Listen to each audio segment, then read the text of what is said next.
안녕하세요, 헬레네입니다. 여러분도 이런 고민할 때 있으시죠? 지금 잘 살고 있는 걸까? 나는 행복한가? 이 질문에 대해 정해진 답은 없습니다. 행복의 형태는 사람마다 다르기 때문이죠. 저도 예전엔 행복에 대해 이렇게 생각했습니다. 행복하려면 어느 정도 특별한 상태가 되어 남들보다 누리는 게 많아져야겠지 하고 말입니다. 그런데 코로나19를 겪으면서 행복에 대한 기준이 조금 바뀌었습니다. 예전에는 예상하지 못한 행운이 다가오거나 뭔가 대단한 일을 성취해야 행복해질 거라고 믿었거든요.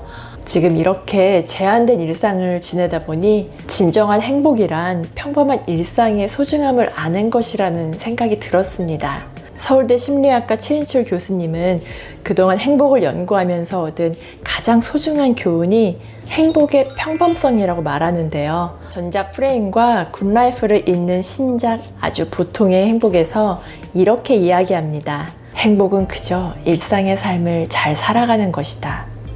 밥을 먹고 일을 하고 대화를 나누고 매일 반복되는 일상의 사소함 속으로 더 깊이 온전히 들어가는 것이 행복이다. 저도 교수님의 전작들을 모두 읽어봤는데요. 이번에 새로 출간된 이 책을 읽으며 행복하다라는 생각을 거듭했습니다. 이 책은 20여 년간 행복에 관해 연구해오면서 느낀 생각들을 총정리한 행복론입니다. 진담과 농담을 오가며 위트 있게 써낸 이 글을 읽으면서 제게 주어진 행복들을 하나하나 발견할 수 있었습니다.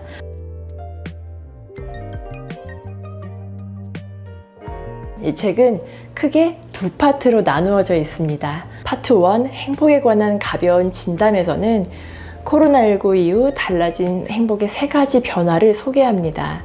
파트 2, 행복에 관한 진지한 농담에서는 저자가 평소에 느낀 삶에 대한 단상들로 이루어져 있습니다. 그동안 행복의 조건이라고 불렸던 외적 요인들이 얼마나 부질없었는지, 삶에서 중요한 것과 필요하지 않은 것은 무엇인지 설명하며 우리가 폄하해왔던 삶의 다양한 가치를 재조명해야 하는 이유를 소개합니다. 이 책에서 전반적으로 이야기하는 행복은 진지하면서도 무겁지 않고 재밌습니다. 저는 이 책에서 말하는 행복 천재들이라는 단어를 보자마자 제가 비록 아인슈타인 같은 천재는 아니지만 행복에 있어서는 천재가 될 수도 있다는 마음을 먹게 되었는데요. 행복 천재가 된다면 더 이상 행복해지기 위한 조건을 나열하며 전전긍긍하며 살지 않아도 될 것 같았거든요. 여러분도 행복 천재가 되고 싶으시죠? 행복 천재가 되는 비결 5가지를 알려드리겠습니다.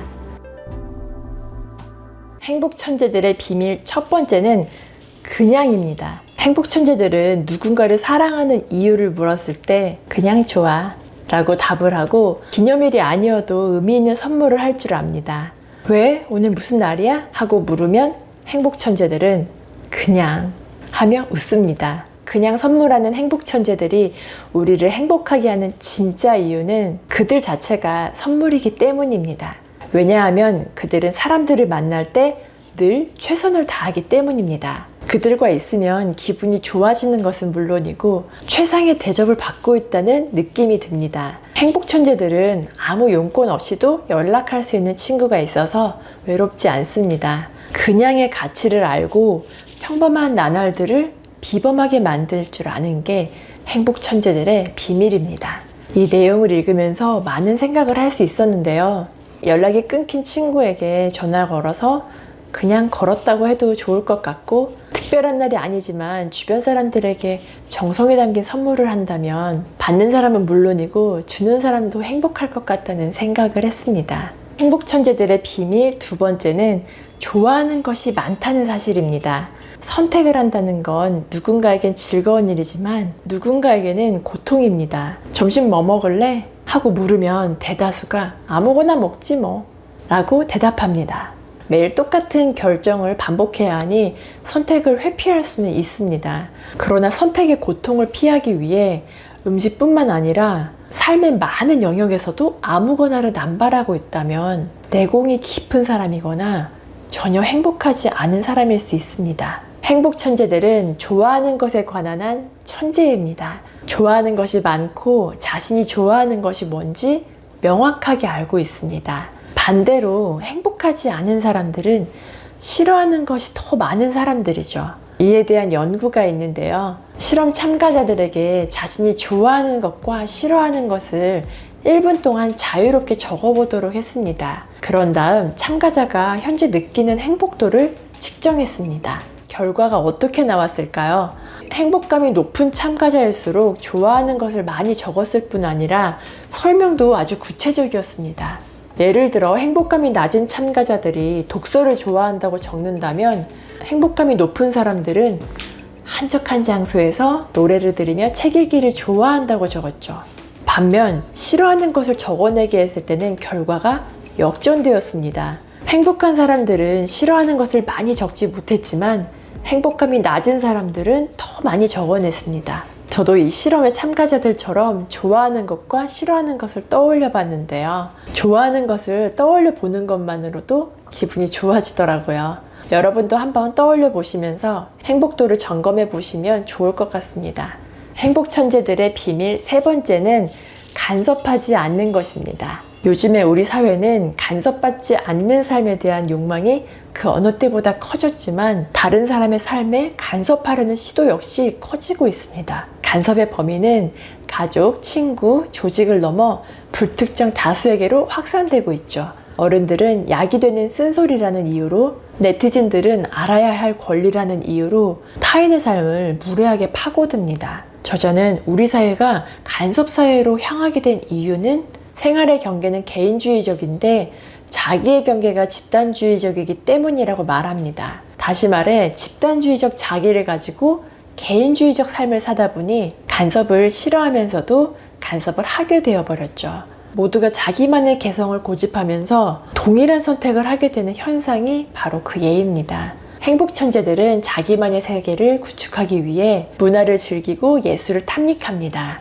그들의 모든 행위는 자유를 향하고 있습니다. 행복 천재들은 간섭받지 않을 뿐 아니라 타인을 간섭하지도 않습니다. 이와 달리 행복감이 낮은 사람들은 간섭을 정당화하기 위해 타인의 삶에 집중합니다. 그러면서 타인의 실수와 단점을 찾는 데 몰두하며 타인의 불행을 통해 쾌감을 경험하지만 그 쾌감은 그리 오래가지 않습니다. 어떻게 보면 이들이 다른 사람들에게 관심이 많고 반대로 행복 천재들은 타인에게 무관심해 보일 수 있습니다. 하지만 간섭을 통해 자신의 존재감을 확인하는 게 과연 옳은 일인지 고민해 봐야 하지 않을까요? 행복 천재들은 간섭하기가 삶의 중심을 자기에서 타인으로 바꿈으로써 행복에 불리하다는 걸 잘 알고 있고 누구보다 이타적이기 때문에 타인의 행복을 응원합니다. 다만 경계를 지킬 뿐인 거죠. 왜냐하면 행복의 본질은 거기에 있기 때문입니다. 행복 천재들의 비밀 네 번째는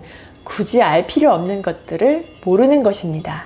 많은 사람들이 아침부터 밤까지 세상의 모든 소식을 놓치지 않으려고 스마트폰을 놓지 않습니다. 그런데 그거 아시나요? 굳이 알 필요가 없는 정보들을 알고 있는 사이 우리의 마음이 오염된다는 사실을요. 각종 스캔들로 인해 연예인이나 공인들의 사적인 내용을 너무 많이 알게 되었고 살면서 마주칠 일 없는 사람들의 소식을 지나치게 많이 알게 되었습니다.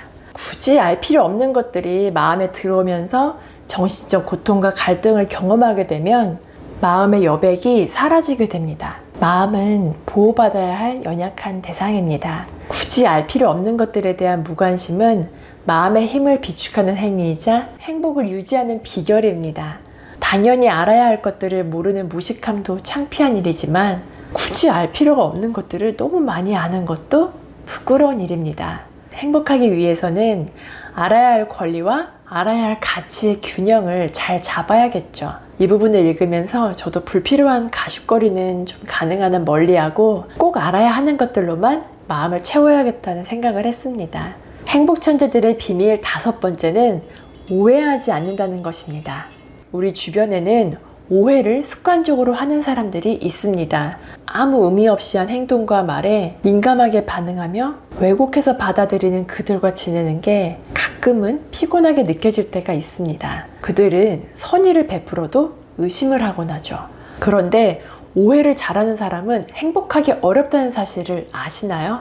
오해는 기본적으로 다른 사람의 행동을 부정적으로 해석하는 데서 발생합니다. 타인의 선행에는 이기적인 의도가 있을 거라고 짐작하고 타인의 좋지 않은 언행은 실수가 아니라 그 사람의 본성이 만들어낸 결과라고 해석합니다. 이것이 오해의 본질이죠. 결국 습관적으로 오해하는 사람들은 습관적으로 불행한 사람들입니다. 심리학 연구에 따르면 행복한 사람이 그렇지 않은 사람에 비해 타인을 평가할 때 관대합니다. 예를 들어 누군가 자신에게 선의를 베풀면 행복한 사람은 고마워하지만 행복하지 않은 사람은 상대방을 의심합니다.